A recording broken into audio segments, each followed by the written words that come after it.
come to Cornwall in the south of England to see a man about a cog.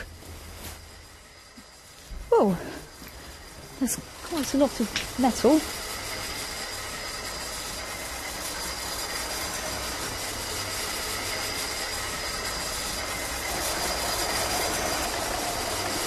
Wow. Hello. Hello. Well, this is certainly not a desk job. At No. least it's definitely one of the more unconventional It's a colder offices. one. It's cold, but it's absolutely compelling. Rob, thanks for inviting us to your place. People are familiar with the term automata, but there's loads of different ways to describe what you do. How would you describe it?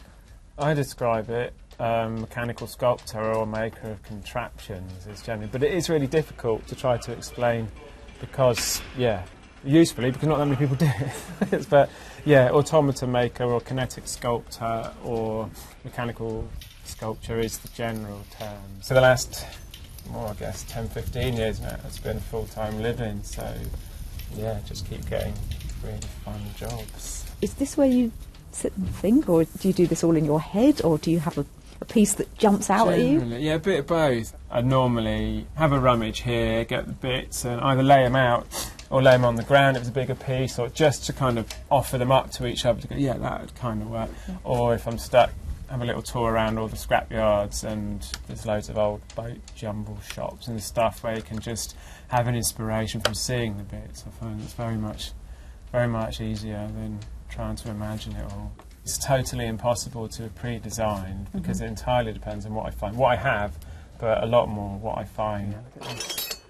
Lovely, look at that emblem. I don't know what it is. Brass pumps. There's my poly block. There's flange plates. Here's springs. Here's handles. Snapped off. If I look in my box of balls, larger shackles, smaller shackles. That's not a clevis, that's not a bottle screw, that's not a linkage, so it's just, so far it's going in that I give up. It's an ongoing battle, I have to say. Ooh. There's an element of hermit, kleptomaniac, just surrounded with my treasure though, isn't it, you know? Sometimes I worry. What are you working on? Today I'm working on making a submarine for a kid's playground is the job for the next few months.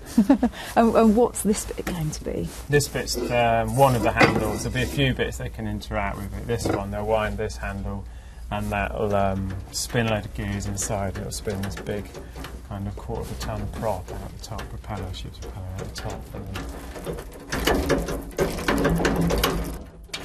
If you see a tractor in a playground, it will be bits of PVC. I find that really disappointing and sad that they're steered away from any reality materials these days. So is there a reason you work mainly in bare metal for your sculptures? Possibly because I'm colourblind, so I'm not fussed about any difference in colours, so a mono brown, whatever it is, colour is fine, but it's more, it's not so much that, it's just that that's what all the beautiful things were made out of. They're all, that's all iron. My dad's side of the family is all engineering, so I guess it's from there. As a kid I was very keen on some kind of engineering being the obvious direction, but yeah, not getting on with education at all. If you think, I'll be an engineer, I'll design trains, but the reality is, no, you'll be in a drawing room on your computer designing the axle. I feel so lucky to have found this job because it completely is against that whole, you don't have to be a grown-up. Back to my dad argument, at some point, you know, you'll realise you can't make a living just making junk.